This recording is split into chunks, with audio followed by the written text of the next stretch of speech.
ప్రజాతంత్ర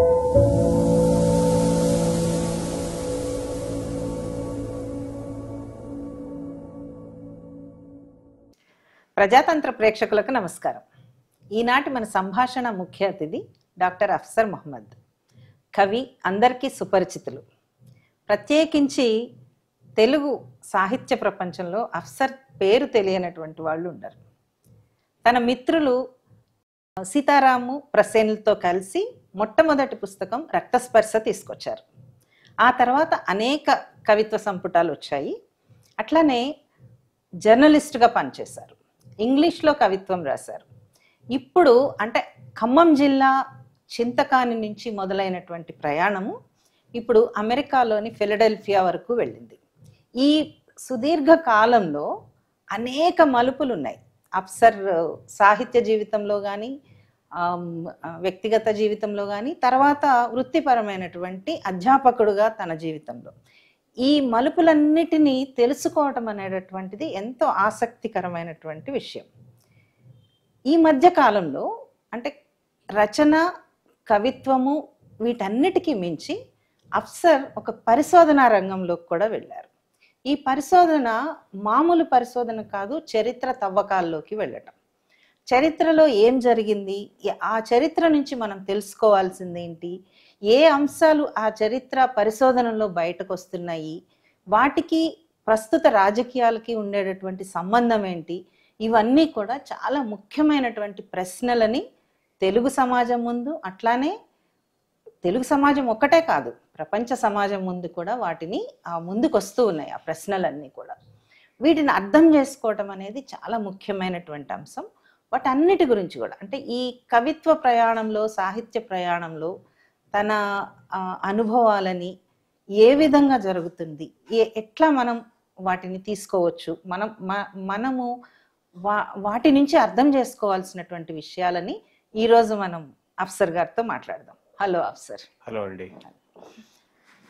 అంటే మిమ్మల్ని పరిచయం చేయాలి అని అంటే ఒకదాంతో పరిచయం చేస్తే కుదరదు.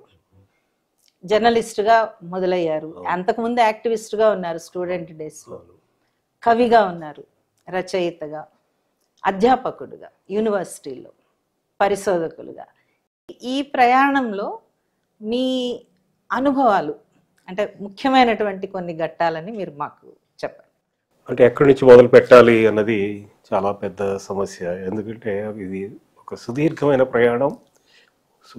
ప్రయాణమే కాకుండా అనేక రంగాలతో ముడిపడిన ప్రయాణం. కానీ విద్యార్థి రాజకీయాలతో మీరు ఆ విషయం ప్రస్తావించారు కాబట్టి విద్యార్థి రాజకీయాల దగ్గర మొదలు పెడతాము. అందరికీ తెలుసు, ఖమ్మం అంటే అభ్యుదయ, ప్రగతిశీల, విప్లవ రాజకీయాల కేంద్రం. అక్కడ అంటే చాలా ఉద్యమాలు, విద్యార్థి ఉద్యమాలు అక్కడ పుట్టాయి. ఆ ఉద్యమాల ప్రభావం పడని వాళ్ళు తక్కువగా ఉంటారు.